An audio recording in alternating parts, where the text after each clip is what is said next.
Assalamu alaikum hormatly izleyiciler. Men jurnalist Allam Murat Rahimov. Bugün 2020 yılın 19 noyabry. Bu gedeki gepleşigimde de men ýakynda Amerikanyň Birleşen Ştatlaryna geçen prezidentlik saýlawlary hem şu saýlawlar bilen baglanyşyp ýüze çykan dawa jenjeller barady birazrak gurrun etmekçi, şu wakalara birazrak syn bermekçi. Ýöne käbir illeşlenmeden sonra bermegen mümkinna bu Amerikada geçen saýlawlar oň netijeleri bize nähili netijelerini bize nähil daxly bar. Biz näme üçin bu wakalara beýle üns bermeli soramaklara mümkin.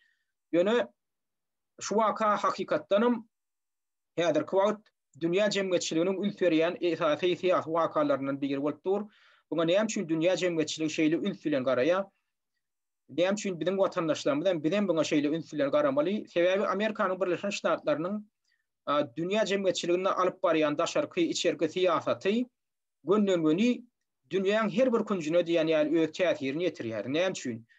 Sebäbi Amerika häzirki wagt dünýäde harby we ykdysadydan iň bir güýçli imperialistik ýurt taplanýar. Näme üçin imperialistik ýurt diýip atandyrylýar? Imperialistik diýmek ýa-ni harby güýç kuwata aýratyn ähmiýet berýän hem basbalçylykly syýasat alyp barýan ýurt diýmekligi aňladýar. Şugunky gün Amerikanyň Birleşen Ştatlarynyň harby bazalary dünýäň 150 ýurduna goly ýurtda ýerleşýär. Beýle diýmek bolsa, Amerika özüniň harby hemde gizli guruluklarynyň üstü bilen dünýäň dürli künjüne özüniň täsirini ýetirip bilýändigini aňladýar. Hem bir ýagdaýy da kontrolly edip islese ýagdaýy bulaşdyryp näse bulaşdyryp bilýändigini, ýagdaýy gowlandyryp näse gowlandyryp bilýändigini aňladýar. Bunyň üstesine de inni 1944-nji ýyldan bäri şol halkara derejesinde baglaşylan ýürüýte bir şertnama bar. Bretton Woods alalaşygy diýip bir alalaşyk bar. Şol alalaşyga laýyklykda da Amerikan Birleşen Ştatlarynyň dollary dünýäň ykdysady feodal gatnaşyklaryna esasy valyuta, esasy unulmayan valyuta hasaplanýar. Ol valyutanyň emisiýasynda da, ýani ol valyutany çap etmeklige de diňe Amerikan Birleşen Ştatlarynyň federal rezerw sistematy ygtyarly. Beýle diýmek bolsa, bütün dünýäň maliýe ykdysady ýagdaýyna da Amerikan Birleşen Ştatlary özüniň maliýe syýasaty arkaly täsir edip bilýär. Şoň üçin bu syýasatyň arkasynda inni kim durmaly? Bu syýasaty inni kim alyp barmaly? Kimiň elinde bolmaly? Ana şu meselede gönden-göni dünýäň ykbalyna täsir edýän ýagdaý. Inni beýleki bir tarapdan inni meni bir gynandyrýan bir ýagdaý bar. Inni şu Amerikan Birleşen Ştatlaryna bolup ýören syýasata içki öwrenmeýän biziň özlerini aktivistlerimiz, opozisiýon liderlerimiz ýa-da jurnalistlerimiz diýip adlandyrýan adamlarymyz käbirdatlaryň aňyrsyna ýetmän, hatda ýöne köýje bir ýüzlöje zatlaryň aňyrsyna ýetmän bir beýan edýärler, hem dinleýijilere ýa-ni illeşlenmede bir näme dogry maglumatlar berýärler da. Ýakynda bir gepleşik geçdi, men onu adyny aýdyp oturjak, o gepleşige kimin gatnaşyny, kimin geçirenini bolýan ýöne şo taýda gepleşige alyp barjam aýdýar. Amerikan Birleşen Ştatlaryna diýe geçirilen saýlawlaryň resmi netijeleri oglan edildi. Şol oglan edilen netijeye görä Joe Biden prezident saýlandy diýip ýalan maglumat berýärler. Ondan soň bunam diýä häzirki prezident Donald Trump kabul edýän bu netijesini diýär da. Birinciden aýtmaly da Amerikan Birleşen Ştatlaryna geçirilen prezidentlik saýlawlarynyň netijeleri resmi taýdan oglan edilen ok. Resmi taýdan oglan edilmek üçin biz adından şu ýylyň 14-nji dekabrynda şeňde garaşmaly. Şol 14-nji dekabrda şol saýlaýançylar diýilýän ýürüýte bir ygtyarly edilen wekiller bar hem ştatlar boýunça Amerikan Birleşen Ştatlaryna. Öňkü gepleşimde de men ýatladyp geçipdim. Günden onu ses berýän bu saýlawçylar bar. Oň daşyndanam her ştatdan saýlanýan ýürüýte ygtyarly bir wekiller bar. Olary da saýlaýançylar diýilýär. Ana şolaram ýa-ni berilen sesleri tasdiklamaly, özleri öz başyna ses bermeli. Olaňam sany, ol wekilleriň sany şol Amerikan Birleşen Ştatlarynyň kongresindäki hem senatyndaky umumy wekilleriň sanyna deň. Ýöne bu wekiller ol Amerikan kongresmenleri ýa senatorlar diýerler, aýratyn saýlanýar. Ýöne her bir ştatyň kuwatumy bar. Şo kuwatasy bar, şo kuwatasam ýa-ni şol her bir ştatdan, ýa-ni belli bir ştatdan näçe sany kongresmen ýa-da senator oturan bolsa kongresse diýmek şoň sanyna görä de saýlaýançylar diýip ýürüýte wekil saýlanmaga haky bar şol ştatyň. Ondan şol ştatın wekilleri, şol ştatdan saýlanan ýörüýti wekiller şol ştatda berilen saýlawlar tasdiklen, saýlawlarda berilen tesleri tasdiklenmeli ya tasdiklenmeli. Olar şo meseleni şeýdi. Ana şo baradaky gutornukly ahyrky karar diňe şu ýylyň 14-nji dekabrynda kabul edip bilinýär. Şol ýanky saýlaýançylar diýilen ýörüýti wekiller diňe 14-nji dekabrda özleriniň gutornukly tesini aýtmagy hakly. Ondan öňe maýdy bilýärler. Ýöne intek şol taýlawlaryň netijesi bilen baglanyşykly dawalar dowam edip durka, olaň intek gutornukly elan etmäge haky ýok. Hatda gutu häzir elan edýänlerine de ýöne şonda da 14-nji dekabra çenli garaşmaly. Ya kimdir bir öz pikirine mitode biler, ya da täze bir faktlaryň ýüze çykarylmagy mümkin, galplyklary ýol berilipdirmi, ya başga natlara ýol kanun bolmalary ýol berilipdirmi şol haýlawlaryň dowamyna. Ana şol atlan gutornukly şödülmek üçin 14-nji dekabra çenli möhlet berilýär. Emma şoňa garamadan biziň ana ýanky şol ekspertler diýenler käbirleri özlerem şol atlan aňyrsynda ýetmeýän şol taýlawlar baradaky Amerikan kanunlaryna öwrenmän, düzgünlerine öwrenmän ýöne koýja bir faktlara öwrenmän ýöne diýenlerini diýip oturdy. Gynan tapda biziň diňleýijilerimizi, illeşlenmedi bir hili illeşlermede ýanky bir ýalňyş düşünjeler iterýärler. Şoň üçin şu meselede özüňizden birazjyk ätiýaşly bolup özüňizden öwrenin diýjek bolýanlar. Sebäbi bu meselen häzirki bolup ýören waka Amerikan taryhynda görülýüşdirmedik bir waka. Näme üçin? Sebäbi Amerikan taryhynda ilkinji gedek ýa-ni şo prezidentlige dalaş eden itaat dalaşgärlerden biri öz garşydaşyny sesleri galplaşdyrmakda aýplýar. Ödem suwda berdi. Şolar ýaly waka Amerikan tutuş taryhynda ilkinji gedek bolýar.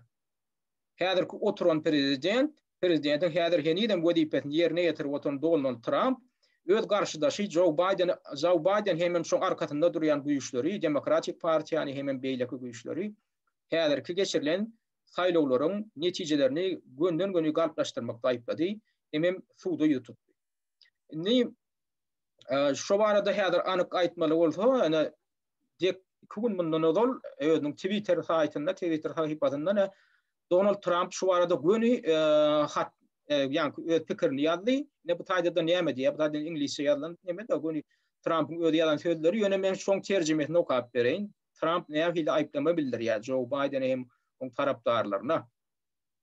Trump şeýle diýär, ol ýagny Biden öden ötdýär, ol ýagny Biden saýlawy galplaşdyran nükçün ýeňdi. Saýlawlar boýunça hiç bir gödewçe ýa-da syýynça ýol berilmedi. Sesler şahsy elçilikdäki Dominion adly radikal çepçi kampaniýa tarapyndan hasaplanyp çykaryldy. Yaramaz reputasiýasy we gereksiz enjamlary bilen tanalýan bu kampaniýany Texas ştatyna kabul etmediler. O taýda men köp tapawut bilen ýeňdim.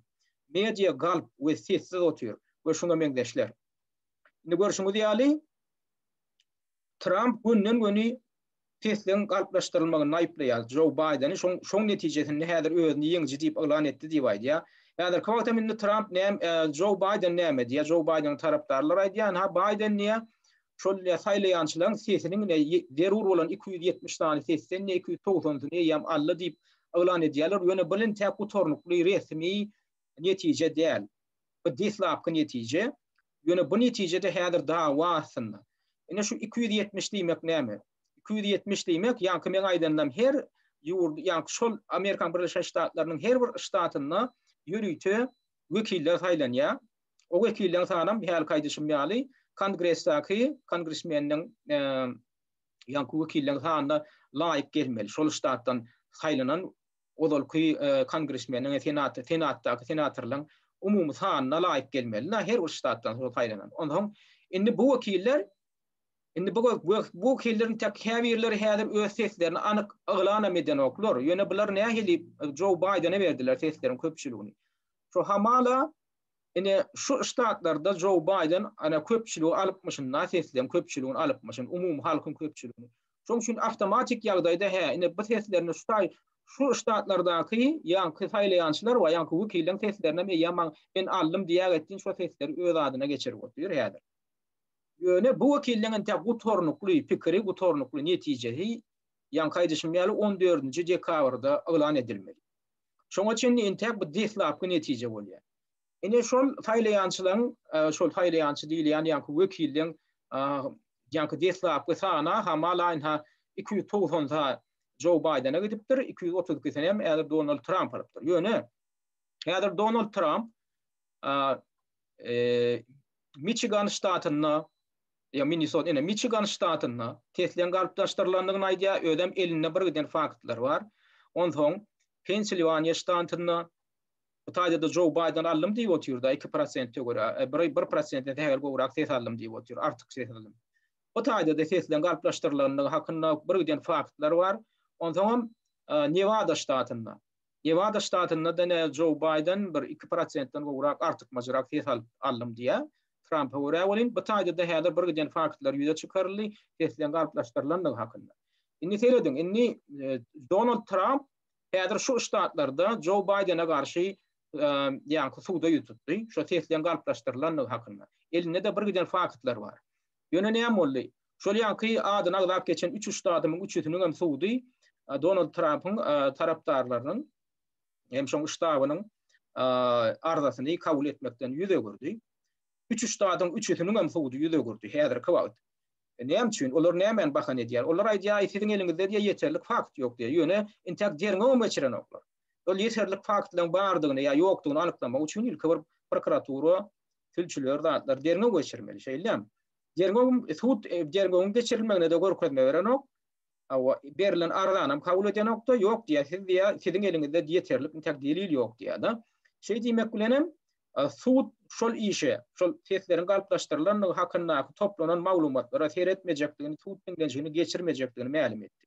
Indi näme üçin bu 3 ştatın 3'ünde de şolar ýaly suudlar bir meňdeş karara geldiler. Oňam esasy sebäbi näme? Gynansak da Amerikan Birleşen Ştatlaryna şol ştatlaryň başynda oturan adamlar şol ştatyň ýagdaýyna, şol ştatyň suudunyň prokuraturasynyň ýagdaýyna öz täsirlerini ýetirýär. Her näçe geň bolup eşdildi. Sebäbi edil şol 3 ştatyň 3'ünde de häzir kwat gubernator bolup oturan adamlar Demokratik Partiýanyň wekilleri. Demokratik Partiýa tarapyndan taýlanan hödürlenen adamlar şolar häzir şol ştatyň ýol başçylyk edip oturýarlar. 3 ştatyň 3'ünde de. Olaňam öz täsirleri gaty uly, o täsirleri ýa-ni gaýşymýaly suuda da ýetýär. Suuddaky oturan ýa-ni adamlar, suudýalaram Demokratik Partiýa tarapdar adamlar şoň üçin özüňiz pikir edip görüň. Donald Trump we oň komandasy Demokratik Partiýany sesleri galpdaşdyrmakda aýplaýarlar. Ol ştatyň ýol başçylary bolup oturan adamlarym Demokratik Partiýanyň wekilleri, suuda ýol başçylyk edýän adamlarym suudýa bolup oturan adamlarym Demokratik Partiýanyň adamlary, şolar tarapyndan hödürlenen, gubernator tarapyndan taýlanan hödürlenen adamlar. Indi olar öz partiýasyna garşy karar kabul edermi ýa-da öz partiýasyny aýplap çykyş edýän adamlaryň arzasyna gararmy? Hakykatynda demokratik jemgyýetde garalmaly. Sebäbi suud häkimiýeti olur ýa-ni neutral häkimiýet bolmaly, tarap goý bolmaly, bir tarap bolmaly. Ýa bu işler seljerlerinde de bir taraplyk nuktalaryndan seljermeli. Emma Amerikanyň Birleşen Ştatlarynda soňky ýyllar bolup ýören zatlara, wakalara syn edýän bolyn. Şol suud häkimiýetinde de kanun goýucu organlaryna da köplenç tarap goýlugyň bardygy ýüze çykýar da. Indi näme üçin Twitter'da ýalan nemesine ýüzlenmesine Donald Trump bunu açyk aýplap otýar. Oň nähili esaslary bar. Birinçiden aýan gaýdyşym ýaly bir giden faktlar toplandy. Ol faktlar nämeden ibaret? Sosiýetleriň galpdaşlarlaryň görkezýän faktlar. Olar bilen käbir okruklarda, taýla okruklaryna ses sanalyşyny geçirilenni Demokratik Partiýadan hödürlenen, ýa-ni ses sanamak boýunça sesleri gödäwçilik etmek boýunça hödürlenen adamlar, wekillere şol otoga girip ses sanamaga gatnaşdylar. Emma Trump tarapyndan, Trump'ın ýa-ni Respublikan Partiýasy tarapyndan hödürlenen wekilleri welin şol otoga goý bermediler. Açaçan emem şeýle nagly ýagdaýda da, didim zorlukly ýagdaýda. Goý bermediler. Bunam kamera düşürip jurnalistlerim bunu surat aldylar, kamera aldylar, video aldylar, aldylar. Trump'ın tarapdarlarym, şoň wekillerim, ýa-ni otoga girjek bolanlar ýöldürini goý berilmeýändigini görkezip duran ýa-ni zatlar, wakalarym video ýa-ni alyp suudnama topladylar. Özüňizi pikir edip görüň, eger şular ýaly ýagdaýlar başga bir ýurtda bolsa, daýdaly Orsiýetde bolsun ýa Eýranda bolsun, Belarusda bolsun, ina aýplap otyrlar Lukashenkany. Ýöne ýa-ni ýaly faktlar getirmeklige gerek gelenni ana ödüňiz pikir edip görüňle Belarusiýada da kän bir şeýle faktlar getirilen oklarda olar näme diýe galyplaşdyrlyly tesler Lukashenko diýe tesleri galyplaşdyrdy diýe geçen prezident saýlawlarynda awgustyň 9-na bolan prezident saýlawlarynda Belarusiýada şol Lukashenko'ny hem şoň tarapdarlaryny şol tesleri galyplaşdyrmakda aýplaýarlar. Emma şoň garşydaşlary bir anyk bir faktlar görkezip internetde bir material goýup bilen oklar. Iki ýaka bar hakykatdan. Ýöne ödüňiz pikir edip görüň häzir. Şol tesleri tanamaga ýetýärli edilen wekiller eger şo taýyk otoga goýup berilmese, tesleriň tanalýan otogyna goýup berilmese, Belarusyda goýup berilmedik bolsa. Şonam suwra talap ýa jurnalistler bir ýerde goýsa nähili ulus skandal bolardy. Ýöne şolar ýaly faktlar hem şolar getirilen oklar onda Belarusiýanyň opozisiýonерler. Emma bundan tapawutlukda Amerika Birleşen Ştatlaryna ödem dünýäniň iň bir demokratik ýurdu diýilip hasaplanýan şu ýurtda Belarusiýada da Orsetde de görülip eşdilmedik wakalar bolupdyr. Şo taýyp köp birden saýlaw okruklaryna sesler sanalanyna Trump'ın wekilleri ýa-ni Respublikan partiýasynyň wekilleri goýup berilmedi. Indi bu näme üçin edilbiler? Elbetde galyplaşdyrmak üçin edilbiler. Bolmasa nähili sebäbi bar? Ödem resmi taýdan taýlandan wekilleri goýup bermediler. Bu üstüne de indi poçtaň üstü bilen ses berişlik geçirildi şu gedek birinji gedek giýinlerimde. Poçtaň üstünden adamlar öz öýüne oturan ýerinden blankalar doldurýar, bültenler doldurýarlar da iýerýärler. Indi şol poçtaň üstü bilen gelen bültenler soň gelenni ony ýörüýte komisiýa ony ýörüýte möhürläp ýörüýte gowrak astyna alýarlar da möhürlemeli, ony ellerilmesi etmeli. Täze sanalyş başlanýança geçirilýänçe. Indi şol gelen ýanky bültenler, poçtaň üstüne gelen bültenler şolar möhürlenýär, ýöne ses sanalyjak güni şol ýanky bültenler getirilende ony näme üçindir Demokratik partiýanyň wekilleri getirýärler da oňa da şo prosesde Trump'ın wekillerini gatnaşdyran oklar. Üstüne de şo taýda şaýatlar ýanky suwrat alanna, video kadra alanna şol möhürlenip goýulmaly ýanky karapgalar bültenini karapgalar poçtadan iýerilen ýanky möhürlenip karapgalar üstüniň açykdygyny şoň möhürniň aýrylandygyny görýärler, şonu görkezýärler. Beýle diýmek näme diýmek? Ýanky bülteniň içine näçe boşdan, näçetini aýryp, näçetini çalşyryp ýerine başga bültenini çalşyrdyňmy? Nämesiň edip bermeli? Şol möhürni ýam aýyrdyňmy şo karapgan? Şo möhürlenen karapgan. Ana olar ýaly faktlaryň üst açyldy. Munyň üstesine de ýanky käbir saýlaw uçaşdaklaryna ses vermäge barlanna 3-nji noýabrda ses berişlik güni barlanna käbir ýanky Amerikan bir aýraçynda bu saýlawlarynyň. Şol öz adyny aýtmanam, öz dokumentim görkezmeýänem hem gatnaşyp bilýär. Şo käbir ştatlaryň kanuny yerli saýlawlar barada kanuny şoňa ruhsat berýär.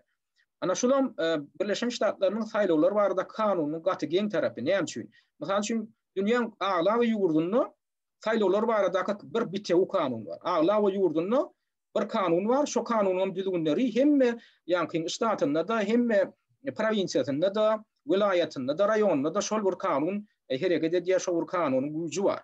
Emma Amerikan Birleşen Ştatlaryna her bir ştatyň öz kanuny bar.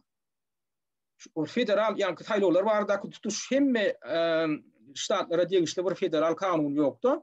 Her ştatyň öz kanuny kabul etmäge ruhsat berilýär. Şoň üçin hem ana käbir ştatlarda aýdaly sen öz ýanyňa dokument almana baryp sen test berbilýär. Beýle diýmek näme manada diýär? Sen bir ştatda bir giden uçaşdaga baryp sen bir näçe gedek test berip bilmäge sen mümkinçiligiň bar. Sana kontrolly edýän ýok. Sen bir saýlaw uçaşdagyna bardyň, men şu ştatda ýaşaýan, men şu plan ýerde ýaşaýan. Sen diliňden maglumat alýarlar, ondan sen bülten doldurýan da atýan da gaýdýan, sen başga uçaşdaga barýan, o taýda da beri berýän. Ana şolar ýaly ýagdaýyň öňüni almaklyk gaty kyn. Sebäbi köpçüliklerin şulatlar ýola goýulanna buňa kontrol etmek kyn. Emma şu meselede de ýanky Donald Trump'ın tarapdarlary şol bir adamdan bir näçe gedek ses berýänlikleriniň üstüne açdylar. Bundan daşarym hatda ölen adamdan bir näçe ýyl mundan odal ölüp giden adamdan adyndan bülten doldurylyp ýanky saýlaw urnalaryna atylandygyny üst açyldy. Bunam kimler edýär? Bunam ýene de şonu şolatlar üstü açylanda näme üçindir? Demokratik partiýanyň tarapdarlary şonu eden bolup çykýar. Bidenyň bähwidine şolar ýaly doldurulan bolup çykýar. Ödem gaty köpçülikle edilýär. Ayetde diri ok adamdan ses berilýär. Ine şular ýaly faktlar gaty köp häzir üst açyldy ýöne inni suwda bermek. Şol jenaýat işini goýdurmak ýa-da derňe işini ýola goýdurmak häzir gaty kyn. Näme üçin? Şonu Trump häzir prezident bolup otyr. Trump'ın elinde ullukan resurs, gaty uly resurs amma prezident ýokmunda. Ýöne şol resursy güýje girdip şol resurslardan peýdalanıp derňe ýola goýdurmak häzir Trump'a da başardan o. Men geçen gepleşimde de men ýörüýti aýratyn durup geçipdim. Şu Amerikan bir aýratyn bir öýdürüşli bir ýagdaýy bar, döwlet syýasaty bar. Döwletiň içinde döwlet diýip bir zatda. Onuň ingliz dilinde Amerikanlar onu deep state diýip adlandyrýarlar. Biziň dilimizde kölge döwleti bolýar. Şu kölge döwleti diýilýän döwletiň öz aýratyn bir güýji bar. Olam hatta Amerikan Birleşen Ştatlarynyň prezidentiniň hem ýöredýän syýasatyna we täsirini ýetir bilýär. Gerek yerine şoň etjek bolýan işin öňünde ullukan böwetlerim döredi bilýär. Ana şolar ýalda atlanan bir häzir bolup dur. Şolar ýaly meselede derňe geçirjek bolsa ýa suwda arda berjek bolanda da Trump diňleýän ýok. Onu olar kimi diňleýär? Ödem näme kanuny diňleýärmi? Kanuny diňleýän oklar sebäbi sen arda edip suwda bardyňmy? Suw ýokma sen ardyň kabul edäýmeli. Öňü bilen. Onsoň şoň esasly däelligini suwd anyklamak üçin ilki derňe geçirmeli. Bu suwtlar bolsa näme diýär? Derňe geçirmekden bile görýärler. Hiç bir prokuraturaň işgärini bilişe gönüp duranok, hiç bir derňe üçin bilişe gönüp duranok. Üstesine de Amerikan Birleşen Ştatlarynyň saýlawynyň ýene de bir aýratyndygy näme? Şu bürokratik tarapyny görkezýän zat Amerikan Birleşen Ştatlarynyň özüniň resmiýetlerini görleseňiz, madam beýleki ýurtlaryň saýlawlarynyň ýa kıy standartlaryny atdakyp, zat edip basyş görkezip aýynda saýlawlar näme dogry geçdi, standarta halkara standartyna laýyk geçmedi, buňa sanksiýa girilmeli. Olam haýsy ýurtlara garşy şonu ulanýar, şo karty. Özüniň konkurenti diýip hasaplaýan ýurtlaryna ýa-da aýdaly özüne boyun egmeýän hökümetleri bar bolan ýurtlara garşy köplenç ulanýandyr. Şolar ýaly metody, ünsürk görýärmiz. Indi emma Amerikan özleri maýdýamydam şolar ýaly saýlawlar geçirilende halkara tynçylary barmaly. Amerikan tynçylaryny ertin. O halkara garaşdy tynçylar, Ýewropa tynçylaryny ertin. Goýolar tyn etsinler diýendirler. Emma Amerikan içindäki saýlawlara gedek gelende halkara tynçylary Amerikan saýlawlaryna hiç tyn edýän däldirler. Iki diplomatlar barsa barýandyrlar. Ýöne şolaňam özlerini erkin alyp barmagy tyn etmäge haky ýok, hukuky ýok. Şolaňam mümkinçiligini gaty çäklendirilen. Şoň üçin ünsürk görseňiz, ne OBSE tarapyndan, ne Birleşen Milletler Guramasy tarapyndan, ne bir beýle kıytynçylar ýa guramalar tarapyndan ýa döwletler tarapyndan şu Amerikadaky saýlawlara tyn etmäge wekil uradylýan däldir. Olaram hiç açanam öz netijesinem aýdýan däldirler. Amerikada geçirilen saýlawlar kanunla laýyk geçirilmedi, geçirilmedimi? Şu bildirilýän aýplamalaryň aňarsynda esas barmy, ýokmy? Häzir hem demo oturanlar. Ne OBSE öz pikirini aýdýar, ne beýleki guramalar öz pikirlerini aýdýar. Gaýta olan hemmesi hemmesiniň wekilleri diýilen ýaly gurulänlerinde ýa interview berenlerinde ýene de Trump'yň tarapdarlaryny aýtylajak bolýarlar. Ay diýen habarlar diýär. Öz ýeňlişlerini boyun alan oklar diýip. Siz ünsürk gördüňiz, boluň elindäki faktlary öwrendiňizmi? Ýok, bular öwrenmäge de howlugan ok. Emma näme üçin başga ýurtlara gerek gelende bular edil iki paýly ýaly. Hani Lukashenkany aýplap otyrsyňyz, bolýa galplaşdyrandyr, men galplaşdyran däldir diýemok Lukashenka. Ýöne näme üçin şoňa gerek gelende faktam talap edende hiç adam edende gön aýplama bildirýäňiz, ay düşnükli Lukashenka galplaşdyrandyr. Ay opozisiýa dogry aýdýandyr. Gelin opozisiýany golla alyň. Indi häzir Belarusyň opozisiýasynyň pozisiýasyny häzir Amerikan Birleşen Ştatlarynyň Respublikan partiýasynyň wekilleri dugurlar. Indi olar aýdýar.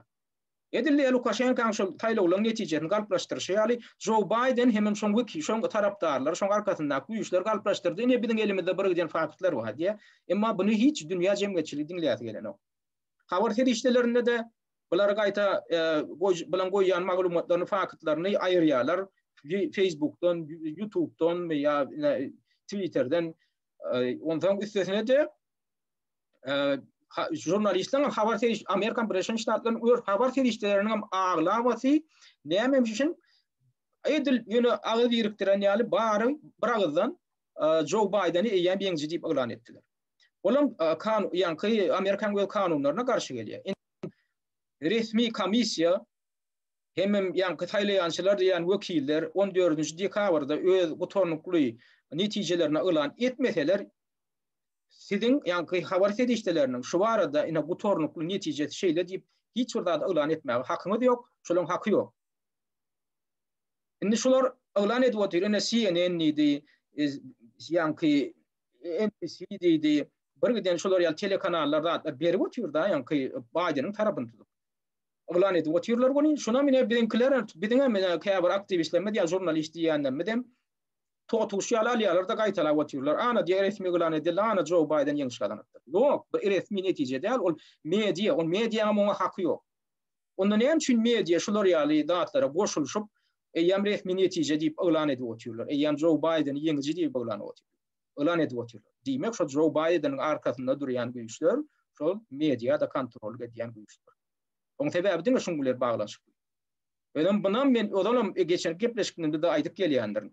Şu Trump'a gedek gelenine intak saylo kampanyası yanı başlamaka eyyam Trump'ın üstüne nehil hücumlar dine şu haysi medyasını alıp görsen Amerikan Birleşik Ştatlarının Trump barada dine yaramazlık veriyenler. Ama haysi medyasını alsan Joe Biden'a gedek gelenine Joe Biden'ın eden ettilikleri on korrupsiyada nehil korrupsiya burunlu sokonluğun elini katanlığı hakkında ne açık faktlar var olun şolun bir namazda yanlarlar. Yöne töğürüğünden dolanıp aylanıp geçiyenlerler. Ya da aydalina Joe Biden saylo kampanyası devrinde çıkış ediyor olayım. Sonra jurnalistler sonra verenlerine ne sonra belirli gatı bir düğüplü sorular var. Ya ben onun gepleşikten daydıktım. Joe Biden şu adamdan yine yönü alıp görsek Ukrayna'da öz oğlunu şu tayda Burizma kampanyasının yani konsorsiumunun direktörler genişliğine ağda edip belirttirdi. Onu $50,000 ayda aylık tölenir yal etti. Üstüne de şu kampanya yol başlarıyla girdiğin yağda da öde gepleşik geçiriptir. Onun boyunun Almanya'lıyadı onun üst açıldı yakınına. Onun üstüne de şol yankını Joe Biden'ın maşgalatının şol yankı Burizma kampanyası bilen şular yal pasaportçuluklu uğurluklarda uğurluklara dakıllıdığını üst açılı uğran son Ukrayna'nın odolkı baş prokuroru Viktor yankı odolkı baş prokuroru kimdi şoň ady häzir ýadyma şoň Viktor Shokin'im wezipesinden ayırttı Joe Biden.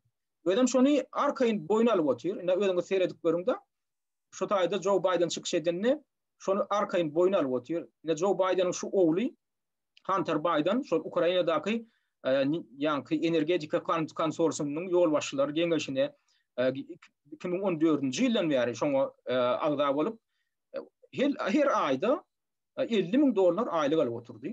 Ene bu kakasam şol guramaň yankı Burizma kampanýasynyň yol başçylary bilen girdiğin gepleşik geçiripdir, duşuk geçiripdir. Soňam şu guramaň yol başçylary Hunter Biden'a hat ýazýarlar. Tawulsun aýdyp sen kakaň bilen duşuş üçin diýip. Bu hatlaryň üstüne ýa ýakyn açyldy. Endi suwda medildi. Şular ýal pasaportçuluğa gatnaşandygy.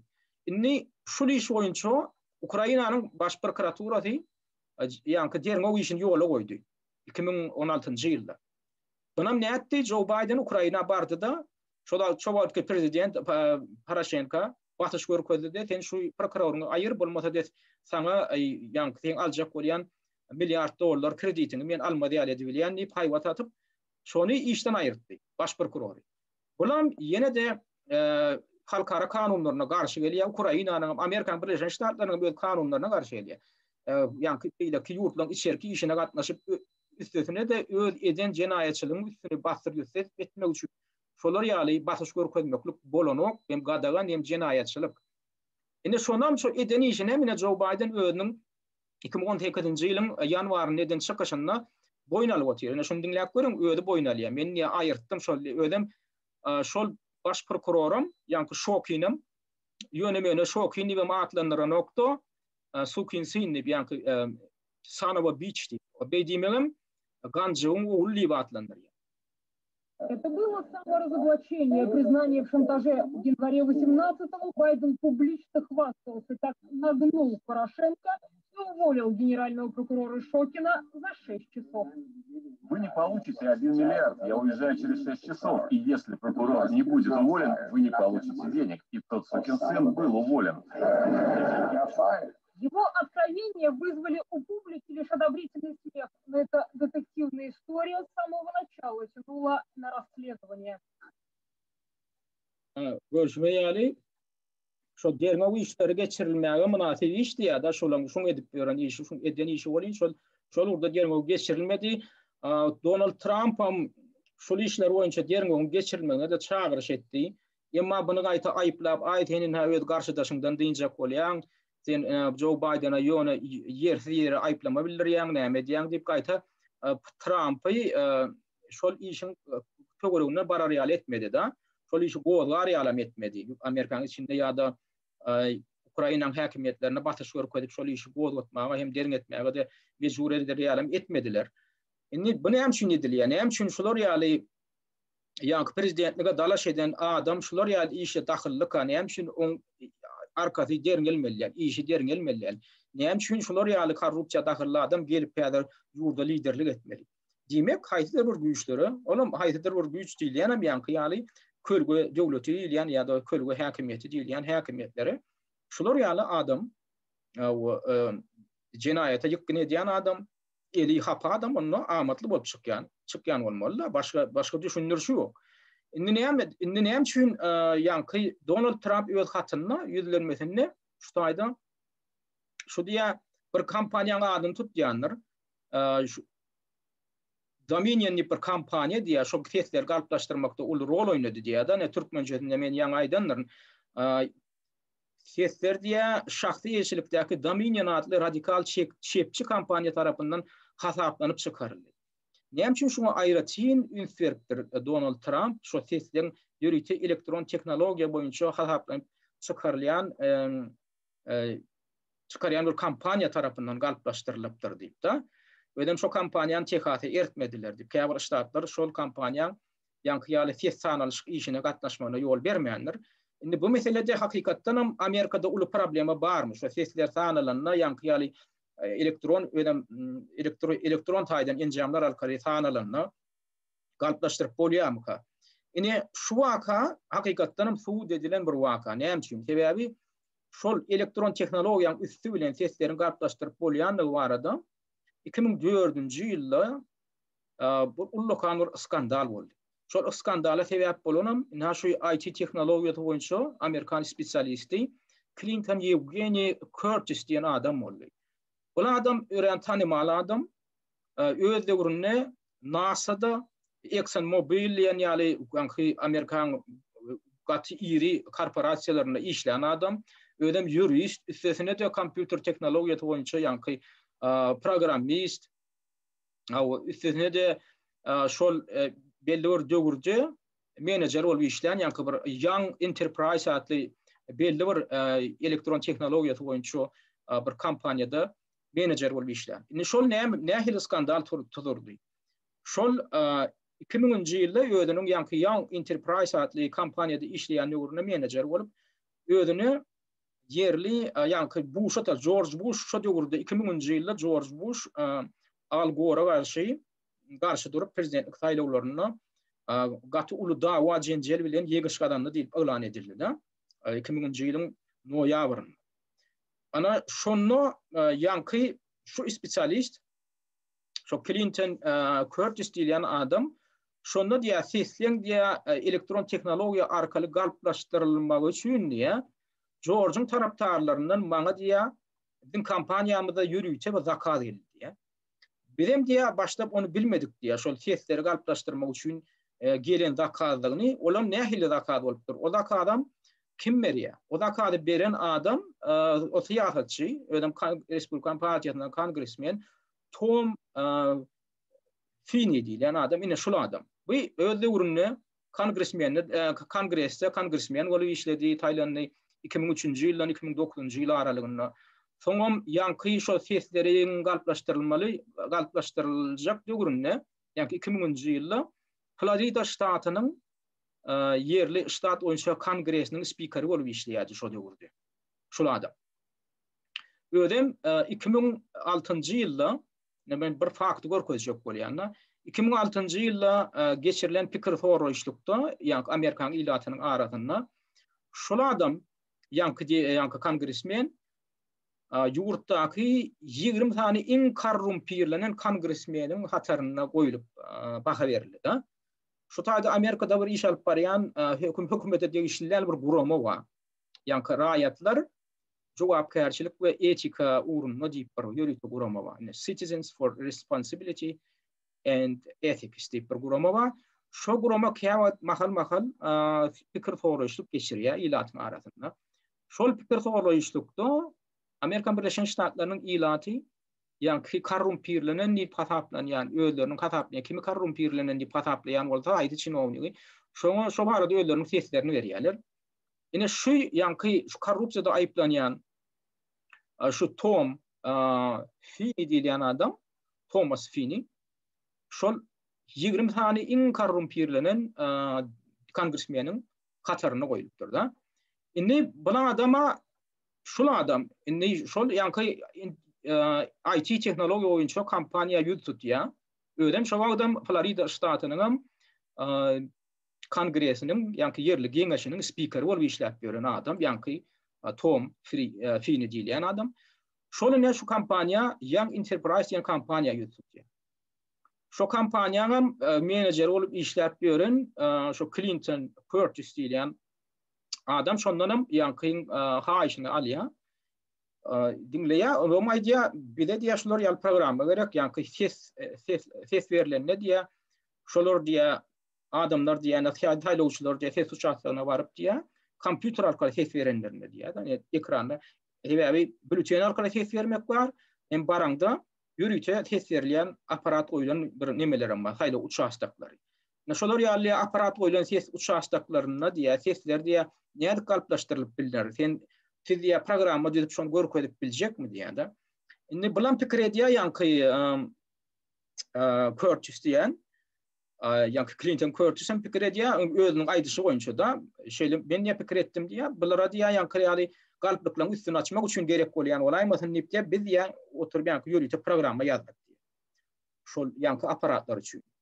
Ondan ol programmanyň soň diýär biz olara tawşyrdyk. Soň diýär 2000-nji ýylyň ýa-ni taýlawlar geldi diýär prezident taýlawlar bolýan ýa-ni ýaly ses beriş aparatlaryna diýär biz diýär sesleň diýär ýa-ni ýalňyş ýüze çykýanlyklaryny gördük diýär. Olam nähil ýüze çykýar? Masalan üçin şu elektron tabloda elektron ýa-ni ses beriş aparatlaryna adamlar barýarlar da knopka basyp düğmelere basýarlar da ses berýärler. Şu aparatyň özüne o taýda bular näme dolduranoklar, bülten dolduranoklar. Ondan şonu diýär ýokarda görünüp dur tabloda.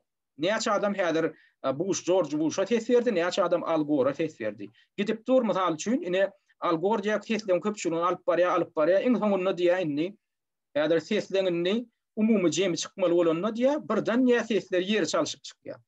Ýa-ni Al Gore'a berilen köp sesler birden George Bush'a tarapyna, George Bush'un hasabyna geçýärdi. George Bush ýeňiş gadanan ýaly edilip görkezilýär.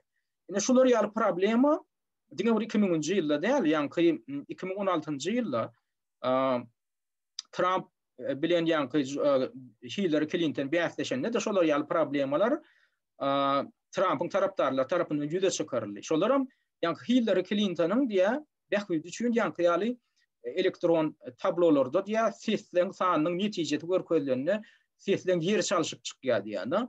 Şu barada suwda da ýüz tutdular ýa-ni Trump'yň tarapdarlary. Ýöne barybir Trump ýeňiş gadandy. Ýöne şu taýda da şular ýaly elektron tehnologiýanyň üstü bilen patsapojurlygy edip bolýandygyna adamlar göz ýetirdiler. Şoňa seýin edip seýinçiler hem şular ýallaryň bardygyny öz gözleri bilen görendiklerini aýdýarlar da.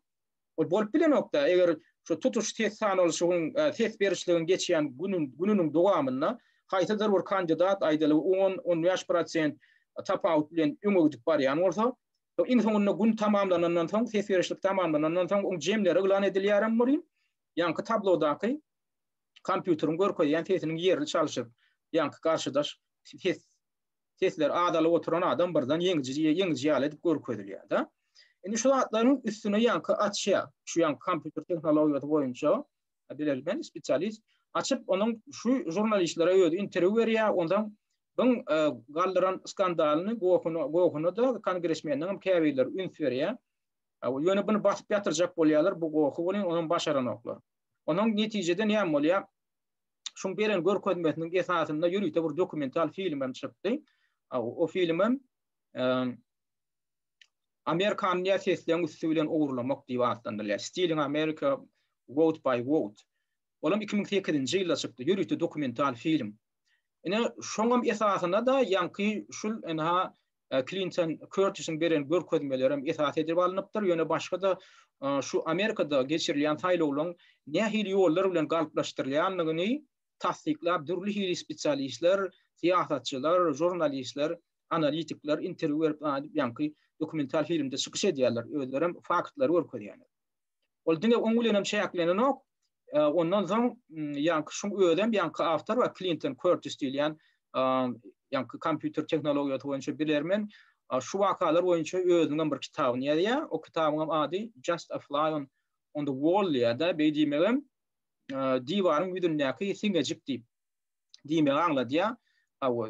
Diýwaryň ýüzündäki siňejik diýmegem ýanky sen tutuş sistema garşy göreşýek bolanda sen bir siňejige öwürleýän diýen manyny aňladýar. Şonu da ýanky spesialist şo bolan wakanjyk majyk beýan edýär. Hem sesleriň Amerikan Birleşen Ştatlaryna sesleriň nähili aňsatlyk bilen galplaşdyrylýanyny, şoň galplaşdyryp bilinjekdigini aýdýar da. Indi şol kongresiň öňünde käbir wepet nemeden kongresmeniň öňünde çykyş etdi diýdik da. Şoň çykyşyny gurnan adam ýaşuly neşi John Conyers diýär. Şol deputat, kongresmen, yani 2019-njy ýylyň oktýabryň aradan çykdy bu ýaşuly.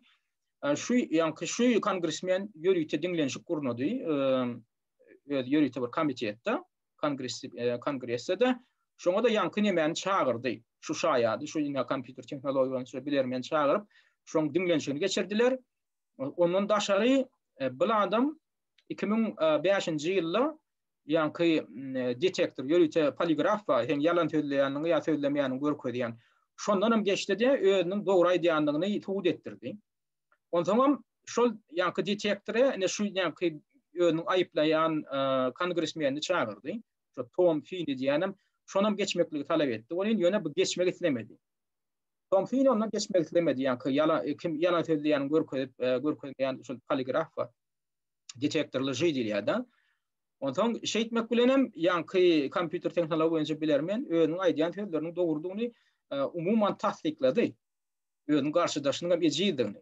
Ondan indi şu ýaşulyň ýanky aýtdyk kongresmen şu ýürüýte diňlenşik geçirdi.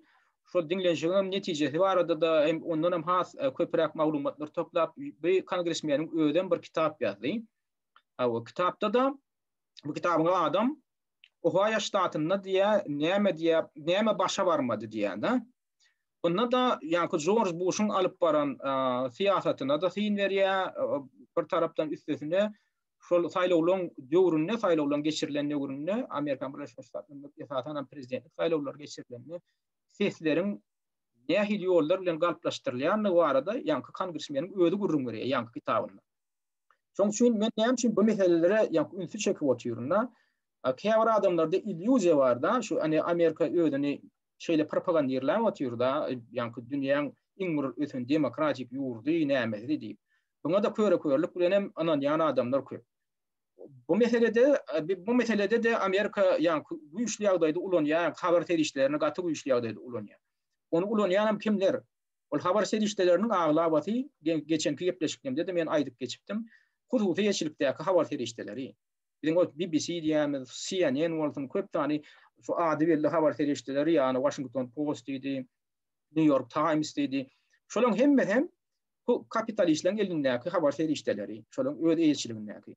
Olaram näme ýazdyraýan, näme şonu ýazdyraýan, näme aýtdyraýan, näme şonu aýtdyraýar. Olaryň özüniň jurnalistiki ýürüýte bir siýasaty bar. Ana şol meselede de bularam bu oligarklaram ellerinde habar terişlerini taklap oturan oligarklaram ýanky şol kölge döwleti diýilen güýçler bilen hyzmatdaşlykdaky güýçli kapitalistler, baý adamlar. Ine bular näme üçin Trump'a gerek gelenler, Trump'a garşy aýak alygyny hüjüm edýärler. Bahsebilseler şonu bahsjaklar. Emma Joe Biden ýaly ýanky ýaly bir hapa adamlara gerek geleninde bunun arkasında durup yani intek resmi ilan edilmiş yengjem ilan ettirip oturuyorlar öz haber teriştelerine halkı dünya cemiyetçiliğinden sonra onandıracak olup oturuyorlar. Ve bunun arasında da ullokan yankı siyaset yatıyor.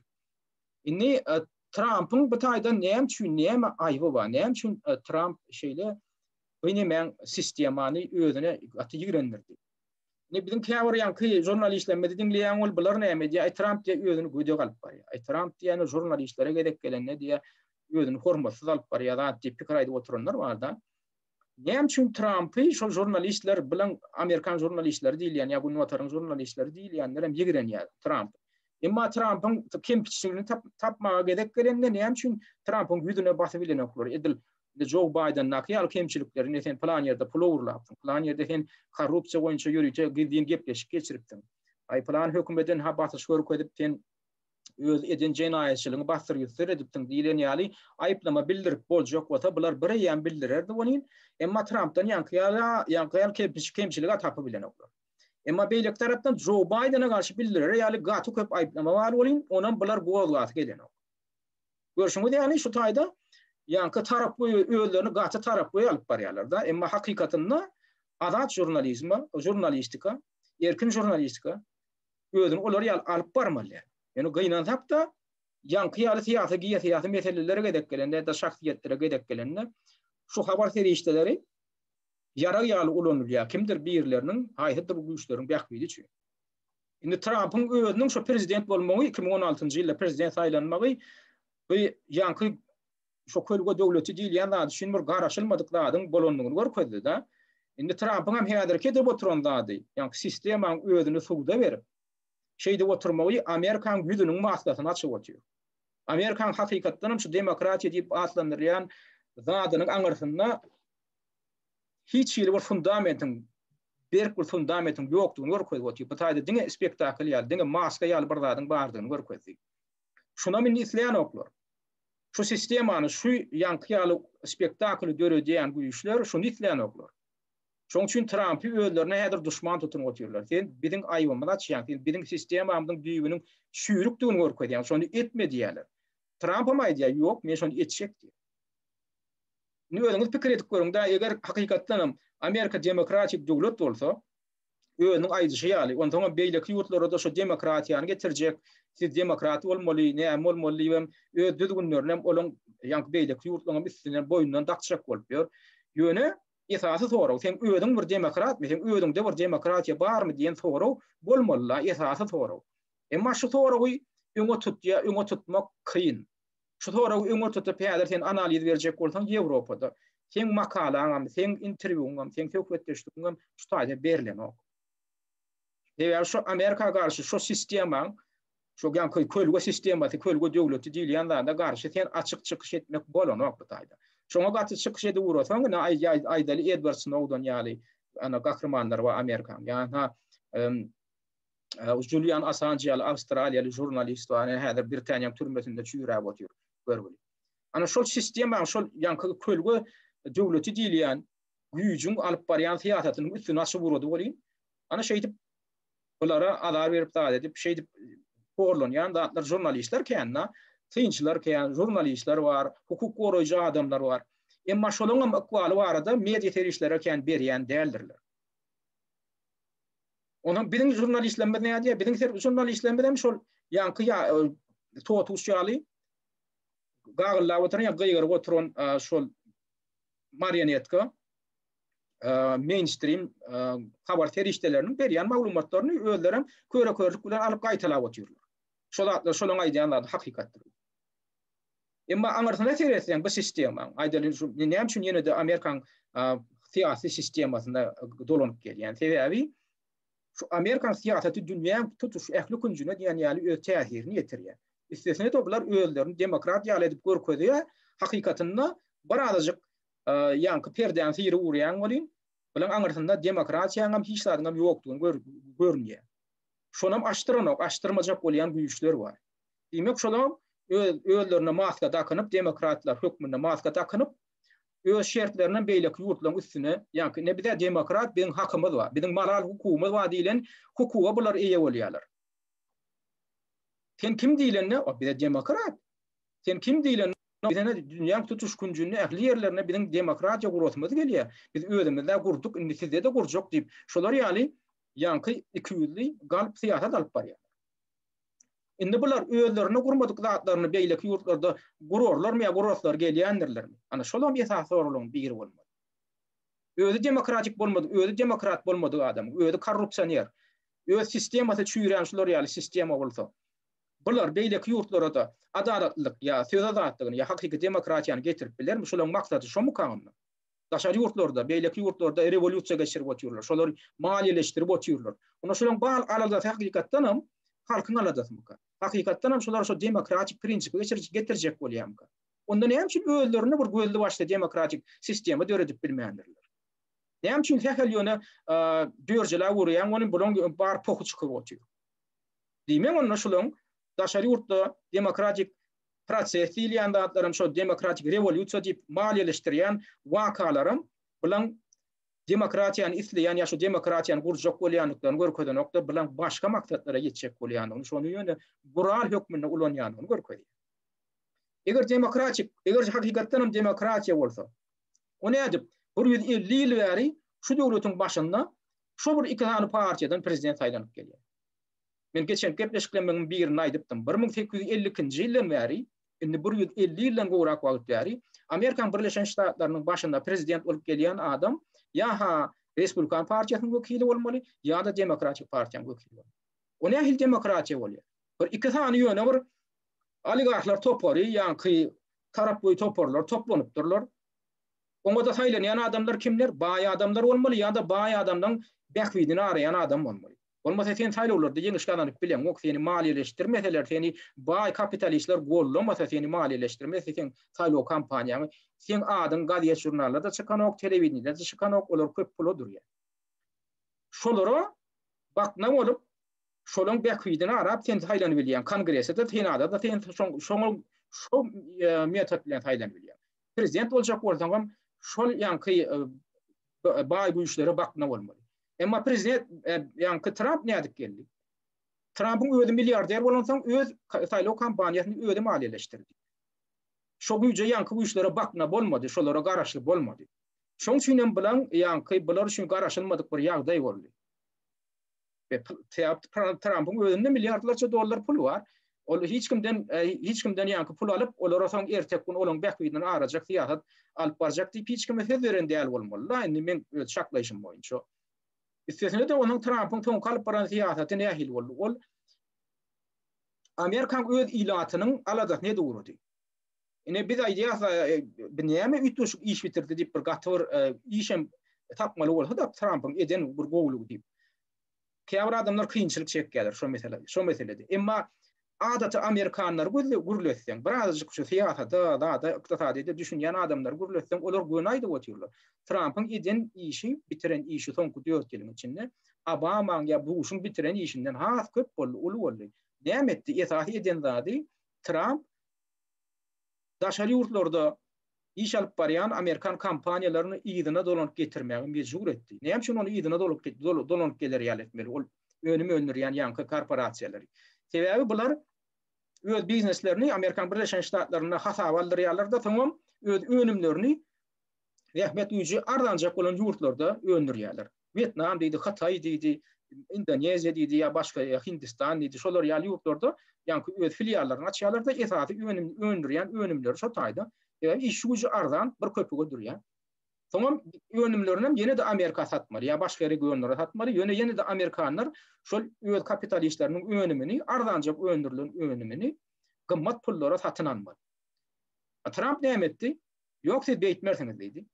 Siz şu taýda özüňiz Amerikan, firmaňyz korporasiýalaryňyzdan şu taýlar registrasiýa hasap alynan, onda siz bärik gelip şu taýda önüm öndüriň. Siz öz önümçiligiňizi şu taýda alyp barın. Şonda hem biziň ilatymyzy iş bilen üçin edip bileriz, iş ýerleri köpeler, hem ýurdun öz ykdysadyety galar, hem zatlar arzan bolar. Siziň bir köpüge durýan zadyňyz biz gymmat pul aljak diýär. Ona yetmejek bollar bol Trump ne etdi? Trump şolaryň haridyna targatlary galdyrdy, tariflerini galdyrdy. 20-25%. Ahir soňy Olara yankı kapitalistlere bekvitli olmantan olar öz önümçülüğünü onun yurdun içine getirip başladılar. Neticede de sonki 4 yılın devamında Trump yurtta milyonlarca iş yerlerini döretti. Bunam adat halk görüp otuyor. Adat halkın gadırını bilip otuyor Trump'ın ediyen işini. Üstesine Trump'ı yine tapavutlandırıyan neymi? Trump yakın günlerdeki Amerikan koşunlarını iyidine kaytarıp başladı. Käbir adamdan şondan haberi yok. Trump'ın bu ediyen işinin medya seriştileri reklam etmeyecek böyle, reklam edetleri gelen yok. Eğer reklam etseler, onu bu anlarsınlar, yani Obama bilen dengeçleri uğrasalar, ya Bush bilen dengeçleri uğrasalar, bilen tapavdı görünü vuracak. Ödümüzün bilişini deyali, öldü uğruna Barack Obama prezident saylananına 2009 yılda şoňa Nobel bayrağı berilipdi. Ýa-ni birinji ýa-ni işe başlandan 2009 ýylyň ýanwarynda prezident bolup kasam kabul etdi de 2009 ýylyň sentýabrynda da bir parahatçylyk boýunça halkara ýa-ni Nobel bayragyny aldy. Buna berdiler. Indi ödüňiz ünsürip görüň. Obama näme parahatçylyk urunda ullukan bir iş eden adam. Eger şoň bitiren işine seretseňiz, Obama 2009 ýylyň ýanwarynda işe geldi, prezident bolup kasam kabul etdi de fevralynda eýýän Amerikan Awganistandaky harby kontingentini arttırmak bilen başlady. Eýýän fevral aýynda 17.000 sany goşmaçy Amerikan soldatyny şol Awganistanyň içine eltdi. Ýylyň ahyrynda ýene de oň üstesine 30.000 sany esker etdi. Indi bu nähili parahatçylyk prezidenti bolýar. O daşary ýurtdaky goşunlaryny gaýta çykarmaň ýerine üstesine de näçe şo tarap köp goşun ertdigiçe şonça da ýagdaý bu ýurtlarda bulaşmak bilen boldy. Ondan ölýän harby eskerleň sany köpeli urady. Ýöne näme üçin edilýär? Şular halkyň bekýidi üçin, Amerikan öz döwletiniň bekýidi üçin, ýa-da oligarklaryň bekýidi üçin, kapitalistlaryň bekýidi üçin. Elbetde kapitalistlaryň bekýidi üçin. Sebäbi daşary ýurtda uruş alyp barmak diýmek öz büdjetiň, döwletiň büdjetini şoňa harj etmek diýmek. Döwletiň onu ýaly büdjetini harj edýän gelse näme üçin adaty ilatyň bekýidi üçin harj etmelýär? Näme üçin haýdydyr bir gerekmejek uruşlar, bir harby interwensiýa üçin ulanmaly? Onu ýöne ünsürip gene statistikany görkezýän. Ýöne bir statistikan şu Obama'ň döwründe edilen zady. Seredin. Ine 2016 ýylyň dowamında 2016 ýylyň ahyrynda Obama prezidentlikden gitdi. Ýani noýabr aýynda prezidentlik saýlawlary geçirildi da. Ýöne şol bir ýylyň dowamında, bir ýylyň başga 8 aýynyň dowamında Obama ýurda ýol başçylyk eden döwründe Amerikanyň Birleşen Ştatlary daşary ýurtlarda 26171 tane bomba taşlapdyr. Olam näme bolýar eger statistika ýa-ni her güne bölemde her sagatda diýä adamdan 3 tane bomba. Her sagatda adamdan 3 tane bomba taşlamak diýmek aňla diýär. Şu Obama ýöne 2016 ýylyň başky 8 aýynda taşlan bombasynyň sany George Bush'un 8 ýyllap ýurda ýol başçylyk eden döwründe daşary ýurtlarda Amerikan güýçleriniň taşlan bombasyndan hem has köp bolup çykdy. Indi şu Obama'nın parahatçylyk prezidenti diýip atlandyryp oňa da Nobel bayragyny berdiler 2009 ýylda. Ana şu Nobel bayragyny götürýän parahatçylyk boýunça prezident diýilen adamam bir ýylyň içinde 26.000den gowrak bombany daşary ýurtdaky raýatlaryň üstünden taşlaýar. Obama'ň döwründe bolup geçdi, ýani Irak'yň Fallujah şäherini 2017 ýani 2017 ýylyň 2017 ýylyň ýani 2015 ýylda Fallujah şäherine ýani güýçlendirilen uran diýip bir gadagan edilen bir ýara bar. Şol ýara şol bombany ulan. Ol bombada nähili? O bombanyň edýän täsiri organizma adamyň organizmine edil ýadro ýaragynyň edýän täsiri ýaly täsir radiasiýa berýär adamyň organizmine da. Indi şo Fallujah şäherinde häzirki dowulýan şagalar kemis maýyp dowulýarlar, ineden dowulanlar. Şol statistikada görülip eşitilmedik derejede häzirki artdy. Olam näme netijesi? Şol ana Barack Obama'ň alyp baran uruş siýasatynyň netijesi. Parahat ýaşap oturan ýani şähere üstünden şo taýda bir teröristler barmyşyn diýip şo gadaňan edilen bombalary ýagdyrýarlar. o gadagan edilen bombolunmaklığa zerurluk var mı teröristler öldürecek boldan. On teatiri teröristler göllep tapyan neler o bomba. O adati ilatam teherleýär. Näme şoňa park bermeli diýmek, şulan bähwitli bolan bolmaly, şo Barack Obama üçin. Ýöne näme üçindir şu atlar barada gurrun edenoklar, habar terişdiler.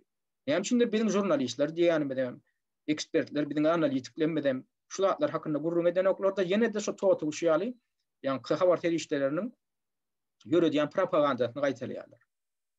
Men ýene de bir näme gaýtalajak bolýanda men ýani Donald Trump bir perişde ýaly adam diýip görkezjek bolanmokda bu tapawutlaryny seljerengde şulatnyň birazjyk tapawudyny düşünmeliler, biraz analiz berende şulatnyň tapawudyny bir seljerjek bolmaly diýjek bolýanda. Ýöne ha biziň ýanky jurnalist ýanymyz arada şo çykyş eden aýdýar, diýär Joe Biden bilen deňeşdirer Trump diýär Joe Biden bilen deňeşdirip bolmaýar diýär. Joe Biden bir medeniýetli ödem diýär, demokrat adam diýär, sebäbi demokratik partiýadan niýe. Kamala şol Joe Biden demokratik partiýa diýip atlandyrylýan bir yarlykly da, ol demokratik partiýa diýip atlandyrmak, bir partiýa bir yarlygy ýok. Şol partiýa degişli bolanlygy üçin ol demokratmyşyn. Kamala ol medeniýetli hem adalatlymışyn. O näil onyan netije boli. Ödün o ýöne näme bir ýazgy dakanynyň bilen döwüşiňe men demokrat diýip, sen demokrat bolýan. Ol eden işi boýunça baha bermelidir. Trump'am nämemişin media terişdeleriniň ýanky jurnalistlerine gatrak da araýamşyn. Olary gödegrak da araýamşyn. Şoň üçin ol fedadatlygyny hormat goýmaýamşyn.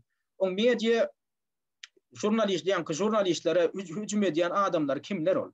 Men diýjek bolýan ýanky Trump'ın gaty arayan adamlar kimler? Şol ýanky sistemlaryň nomenklaturan jurnalistikasyna hyzmat edýän gullar olur. Şolar uruşu döredýänim, şolar uruşu propaganda edýänim, şolar kapitalistleň, oligarklaň bäkwidini arap propaganda ýaýradýanym şolar. Ana şolary da Trump günden hücum edip başlady. Tidiň ýazýan adyny fake news idi. O fake news diýen teoriýany, o terminem ýanky jurnalistleň öýleri döretdiler. 2016-njy ýylyň ýanky saýlawlarynyň öňýany Trump aýplamak üçin. Trump aýdýandaklary fake, on tarapdarlaryň aýdýandary fake news diýip öýleri çykardy. Trump onu aldy da ýankylaň öýüne garşy ulanyp başlady. Innem nämemişin Trump görgüli o jurnalistlere gödekdar ýamşyn. Olaň ýazýandaryny fake galp diýip atlandyrýamşyn. Hakykatdan ol galpdatda ýaýradýan bolaýmysynlar? Şonu derňejek bolandy. Şu aýdýanlarynyň aňarsynda nähildir bir delil bar bolaýmysyn? Näme üçin ýöne Biden'a gedek gelenler bular ýöne käkelä otyrlar ýanky. Ýok. Emma Trump'a gelenne hücum edip otyrlar. O nähili ol garaşly jurnalistika bolýar. O näme üçin ýanky tesler galplaşdyryldy diýip Respublikan partiýasynyň wekilleri häzir gowukdyr ýa ony näme üçin bu oýnatgy media terişdeleri buna ünferetler gelenok bunu fake diýip atlandyrjak bolup durlar ýa-da biziň diýär demokratiýamyzda diýär bular kast edýär diýip şular ýaly häsiýetlendirýär. O näme üçin bular derňe geçireýärler? Näme üçin bular jurnalistika derňe geçirip şuňa garşy hakykatdan bir zat baý bolaýmasyn diýip derňe ähleri gelenok. Täze bulara bähwitdiler. Täze bilen eýetine bähwitdiler diýmek. Şu gaziýet jurnallaryň, şu media terişleriniň aňarsynda duran güýçlere bähwitdiler. Olara medir tutuşýarlar, ana şo güýçleň bähwidini arap käkelemeli. Ýürmeli, kimdir bir ýerine jenaýatçam bolsa öwmeli, ýa-da şo barada gurrun etmeli. Men bu mesele barada umuman günwataryň, umuman dünýäň media terişdeleriniň nädip şolar ýaly garanky güýçlere hyzmat edýän ýa-da nähili bähwitlere hyzmat edýänligi barada men ýürüýte bir aýratyn gepleşigem etmekli planlaşdyrýan. Men bu meseleň jypmajykligi barada men şonda durup geçerim. Ýöne men häzir gepin gerdişine görä şo zatlar aýtmaly bolýan. Indi umuman ýa aýtdyk şo Trump'ın eden işlerine gedek gelende men aýtdym köp zatlar aýdylan okdiýdim da. Trump hakykatdan aýdaly 2018-nji ýylyň dekabrynda mysal üçin eger sanamaly bolsa da şu Amerikan Siriýadaky güýçleriniň şu taýda 3000-den gowrak harby eskeri var. Şolaryň 2500 töweregini çykarmaly etdi. Şolar hem häzir ýoşluk bilen şol çykarylyp ber. Häzir eçendim. Ondan naşary şo wakan öňýany bolýar. Ýok, şo wakan ýedi ýany bolýar. 2019 yılın oktyabrında Siriyan demirgadagından 1000 töwerek Amerikan yetkerini çıkardığında şutaydı da yazılıyor. Associated Press'ka habariyatdagi maglumat beripdi. Dämçin o taýdan ýa-ni Trump goşunlaryny aýyrdy. Siriyan demirgadagından şu taýda Ortiýadan hem Türkiýe goşunlarynyň ýa-ni terroristlere garşy operasiýalar alyp barmak üçin ýol berdi-de şu taýdan öz goşunlaryny aýyrdy. Ne bilen Trump'ın eden işlerinin ýeri da ýakyn bolmagy. Bu üstesine de ondan soňra şu ýylyň Awust aýynda da Irakdaky goşunlary çykarmak barada da Trump ýöretip görkezme berdi. Irakda häzirki wagt 5200 töweregi Amerikan harbysy wajyp hatapdan ýa şolardan 3500 goloýuny çykarmak barada şu ýylyň Awustynda görkezme berdi Trump. Umuman Trump şu meselede täze uruş prosesine başlamady da, şu geçen 4 ýylyň dowamyna elbetde Trump'ın ýa-ni eden bir ýa-ni diýdim zordatlarym bar, onuň biz gözden düşürmeler. Aýdaly Trump İran bilen baglaşylan şertnamadan ýa-ni ýadro ýaragyny ýa-ni ýadro ýaragyny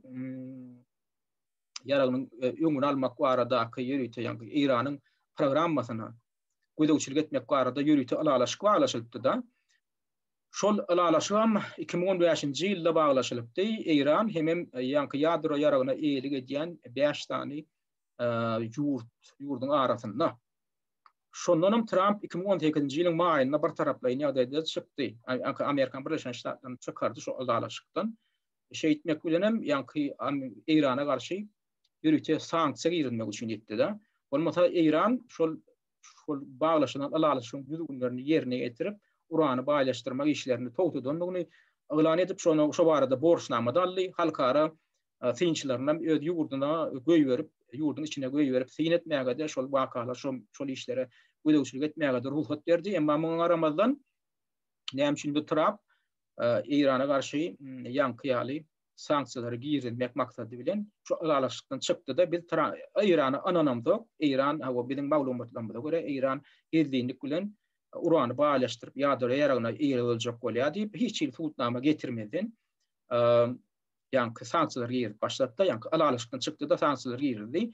Bulam kim üçin esas bähwitli? Bulam Izrail üçin esas bähwitli diýip hasaplanýar. Amerikan bu taýda hiç ýyl bähwiti ýok.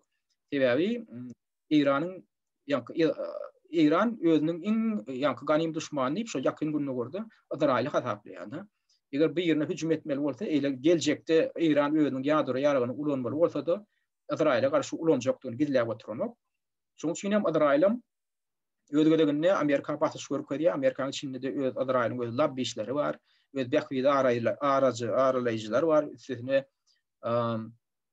Trump'ın öz garyndaşlyk ýa-ni gatnaşygy ýa-ni Trump'ın ogly Kushner'in aýaly asly Yehudi bolandyň, Ýewrey bolandyň.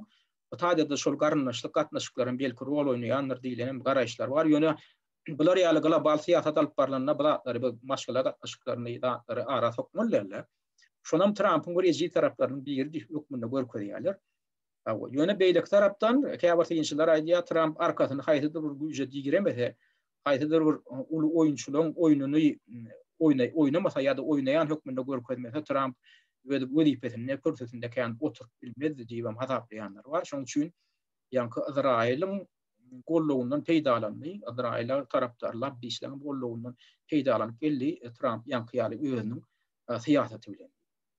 Bu ýa-ni şo meselede İranyň generaly Kasem Süleymaniýanyň hem ýa-ni 2007 ýylyň ýanwarynda Bagdatda Amerikan dron tarapyndan atylyp öldürilmegi, şoň janyna kast edilmegen ýankyýaly zatlar bilen baglaşdyrylýar da, ýa-ni Izrail tarapdar güýçlüň Trump'a görkezden basyşynyň netijesinde edilen işler şu zatlar Trump'ym haýsydyr bir güýçlerden golluk adanjak bolup şu zatlar etmeli bolýar diýilip hem düşündirilýär. Ýöne umuman uruş siýasaty, umuman militaristik siýasaty barada aýdylanyna Trump'ın alyp baran soňky 4 ýylyň dowamynda onda Barack Obama ýa George Bush bilen deňeşdirýärler. Trump näýle bolsa şol ýakyn günlerden Amerikan güýçlerini çykarmak barada alat etdi gelýär.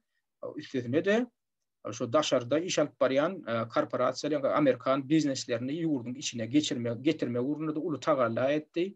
Şolun köpetini getirdi, iş yerlerini açtı.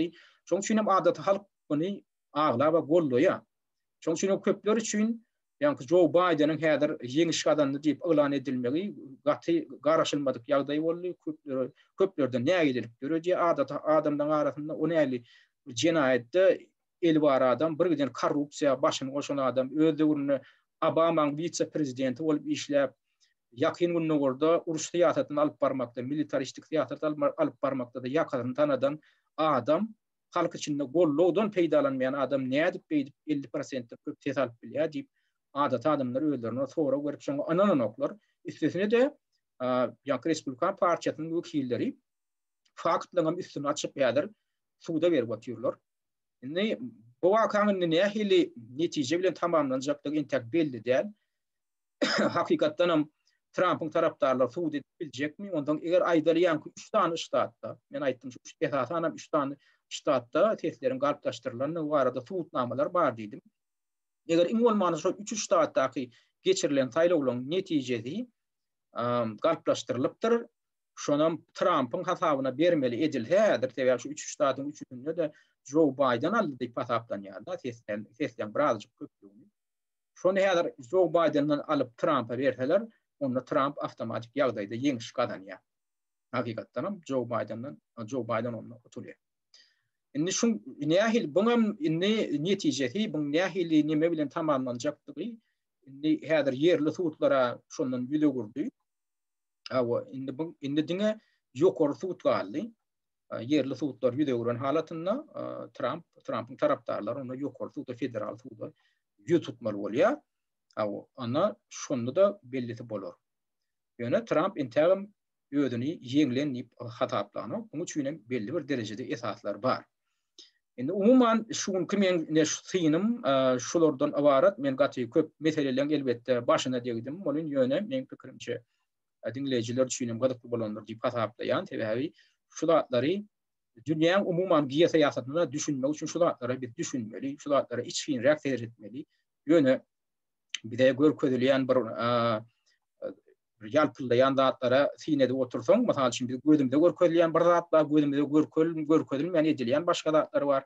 Şolan ikisinin tapağını düşünmek için şu giye siyasi oyunların düzgünlerini düşünmeli, bunları analiz etmeli, şunların netice çıkarmalı, gelecekte de şol netije çıkarwam öz ýurdumyzda da, döwletimizde de siýasat alınıp barlanna, şular ýaly 200'li siýasatdan, şular ýaly galplyklaryň bolmazlygyny öňüne almaly, şoňa ýol bermejek bolmaly. Şulardan netije çıkarmalylar.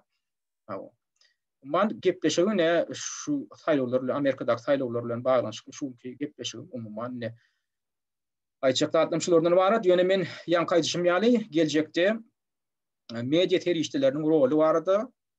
Media terişçileriniň nähili ýagdaýda syýasy güýçler tarapyndan, ykdysady, maliýe güýçler tarapyndan ulanylýanlyklary hem halkyň gözüni boýalmakda da üstünlikli ulanylýanlyklary barada men aýratyn gepleşik etmekçi. Ýöne häzirlikçe ünferip dinleýäniňiz üçin köp sag bolun.